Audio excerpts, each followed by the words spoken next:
A place for everything, and everything in its place. That's true, even at the hotel, where so many truths are cast aside or twisted outside in.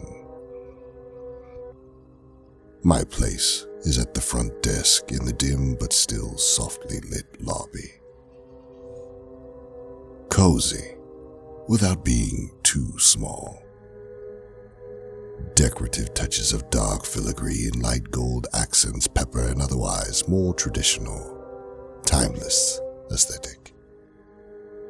Full but muted colors engage the eye, while still couched in more reassuring, neutral palettes. Furnished with pieces both heavy, yet clearly comfortable enough that a keen observer would know, instinctively and instantly, that they don't make them like that anymore. There's a texture that is beyond description, a rough softness, a hazy detail, solid and phantasmagoric that hangs on the air oh so invitingly. One imagines it's how comfort feels to them. The guests. A final comfort. The hotel takes great pride in her presentation, in the experience that she provides them. And one lives to serve. So of course, the pride is shared by all of the staff. As if conjured by the merest thought of him, the hotel's lobby boy opens the supply closet door briskly and marches into the lobby proper with the long, firm strides of a man who knows where his next step will fall.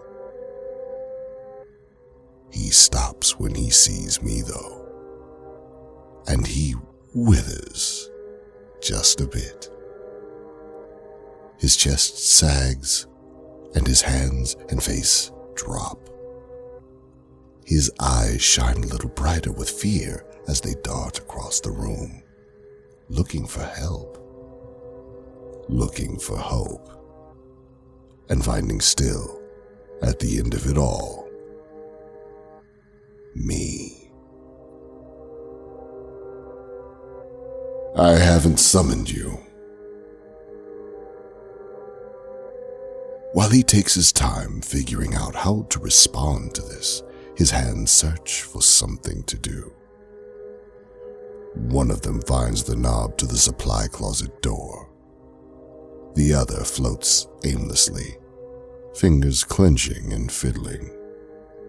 He looks very boyish, very lost in this moment.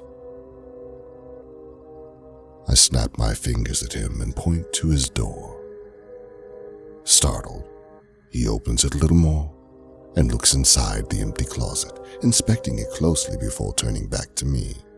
Those bright eyes of his desperate, his mouth agape with a silent question. A cry for help. Close the door. He does so. Obedient. At least so far. He rubs his hands on his red uniform nervously. Who are you? Speak up, please. Where is the manager? Behind me, I hear the unmistakable sound of a small, stiff paper card flitting out of the slot in the private office door. With a significant look to the lobby boy, I gesture for him to take his station before the desk and turn my back on him to retrieve tonight's reservation card. I am the concierge. Reading the card, I sweep around and open the guest book. I check in the guests. With a heavy pen produced from my right jacket pocket, I scribble tonight's information into the guest book. I check them in well. I look up at him again, finally, only to see him staring intensely at the office door. I close the guest book, hard enough to garner his attention. And I'll let you know when you are needed. His eyes are shining brightly still, but the fear has waned, his boyish nature pushed back to the fringes of his face, making room for a new mask of challenging determination. He stabs a finger out, pointing behind me rudely. I want to talk to the owner. Dear boy, the only thing waiting for you in there is an audit. He doesn't drop his arm, nor his glare, nor his obstinate expression. We hold each other's gazes in the dim but still softly lit lobby. Cozy, without being small as he sees it. Decorative, but traditional as he sees it. Full, but muted colors as he sees it. Not I, though I see the shapes and dimensions of this place. The fullness and minutiae of it slides off my eyes like mercury poison. I see something closer to the truth of it. All around us, extending into infinity, I see her, burning brilliantly bright with cosmic wonder. Beyond the furnishings and the walls and the carpet, the very heart of the hotel surrounds us like spiders in a terrarium. A place for everything, and everything in its place. A keen observer would know, instinctively and instantly, that they never made 'em like this before. Staring at the wall, not seeing the wall, looking past the wall, looking into the inhuman night of starlight and spectacle, I see the guest coming now. He walks in from the perceived rain, through our perceived doors, and finally into the lobby with us.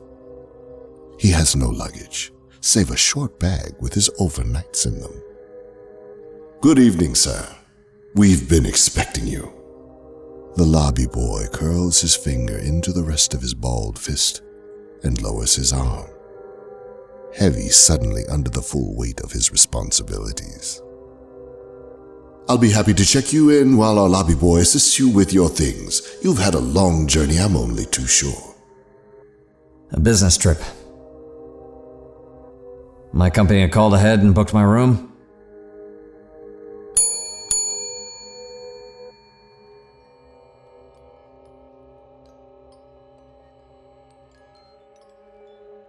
I do not see the guest. He stands behind me, handing me his things, shaking water off his limbs like a wet cat. I do not hear the guest. He speaks quickly and easily, detailing his trip and apologizing for the dripping mess. He signs his name in the guest book and laughs at something he says, and none of it matters to me. I prepared his room, as I very nearly always do. A box upstairs with a nasty death waiting. The dark nothing that cradled me became the dark of my supply closet, filled me with more than the sense of damp wood and harsh cleaners. I thought I was prepared. I thought things had become so clear. I thought I understood, finally, myself. I thought I had become some version of me that could be understood. I was ready to show them. To show her. But she isn't here. She still isn't here. There's some man here instead. His black crushed velvet jacket is sharp like hers would be. The trim is shining satin, and a red pocket square peeks out on his chest. The concierge is slick and polished and handsome as he laughs and chats with the guest. He turns to say something to me that I do not hear over the sound of blood pumping in my ears. Did you hear me? Are you feeling all right? Fine. Just fine. Very well. After you take our guest to his room, perhaps you had better lie down. Won't you follow me, sir? I take his overnight bag and lead him to the elevators without waiting for a response. He chuckles his thanks to the concierge and jogs after me, grabbing something wrapped in wet plastic off the front desk and tucking it under his arm. He pats me on the back and says something colorful. But he sounds very far away and small. He points to the elevator button and asks with a laugh and a wink if I wanted him to get it for me. I grit my teeth and squeeze the handle of his overnight bag hard enough to feel it crack in my hand. The elevator immediately dings and the doors slide open. As they close around us, I see the concierge seemingly ignoring us as he writes something at the front desk. My hand feels stiff, and I know my time is short tonight. I fill the elevator car with fumes of a quiet rage, while the guest fills it with thick, empty chatter. I don't listen. I can't even hear him. I'm still down below in the lobby. I'm still in my closet, in the dark. I'm still nowhere and alone. All I have is my blood and my bones and my rage. When the doors open again, I walk brusquely down the hall, leaving the guest to catch up if he wants to die quickly. I don't care when he dies. I barely notice him. I don't see the guest. I see him. The concierge follows me down the hall, chattering useless nonsense. When I let the guest into his room, stepping aside stiffly as my body starts to rot, it's the concierge I see taking his bag and testing the mattress. He didn't tip. I mumble something like, "Good night, sir," to the guest and close the door behind me before he can respond. It doesn't matter. I don't hear the guest. I hear the concierge open the window to listen to the rain. I hear him lay out his clothes and start his shower as I stomp my way back. I go as quickly as I can without running. If I go too fast, my joints will pop loose, and I'll have to crawl. I'll never make it in time. My skin starts peeling off, and even though my eyes are cloudy and dim when the elevator dings, I can still see the concierge twisting his neck to try and see around the corner of the open bathroom door. In my mind, I see him trapped in there, unable to walk, barely able to move. His body changes and twists, and even though it breaks in 100 places, he does not die. A choking scream is the only thing that escapes that room tonight. It does not soothe my anger, but it does squeeze a small, putrid smile out of me. Something in my changing body pops, and I have to grab onto the elevator wall to keep myself from falling. It dings at me, and the doors slide open, spilling me out back into the lobby. There he is, still writing his nothings in the guest book, still standing behind her front desk, still unspoiled and fresh. Still ignoring me.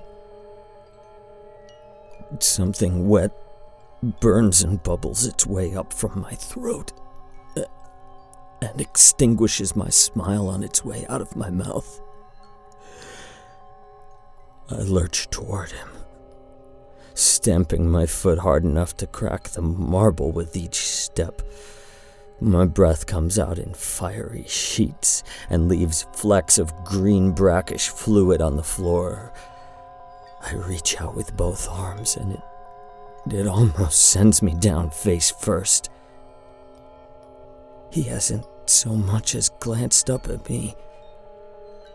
I cover my useless eyes with fetid lids and try to see the concierge in my hands, twisted and bent like the man I left upstairs. I see him like a flayed, blank, violent nothing at my feet. Recognizable as himself only because of the hatred that I will never, ever stop screaming at him.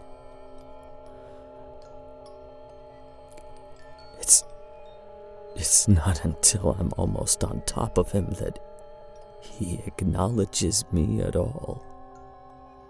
I haven't summoned you.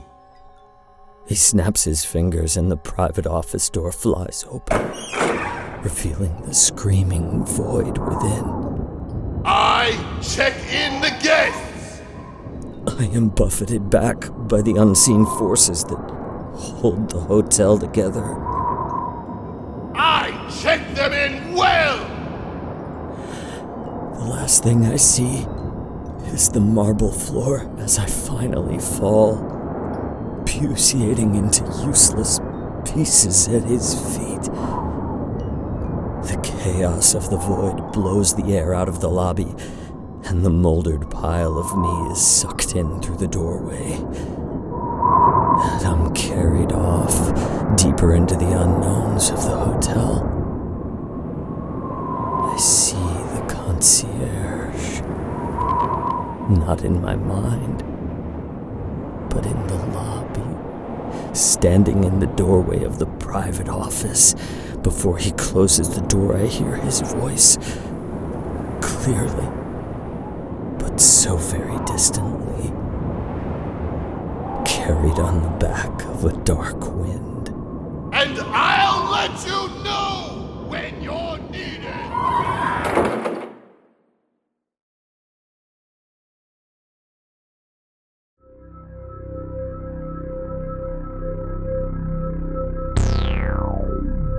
The Hotel was created and produced by Veronica, California, and Mark Whitten, starring Kelly Nienaltowski as the manager, Mark Whitten as the lobby boy, Graham Rowat as the owner, Rissa Montañez as the bellhop, Damon Alums as the concierge, and Christa Lewis. Music by Lauren Picorni, West Rodri, and special guest composer Tatom-Drake. And produced by Pacific Obadiah.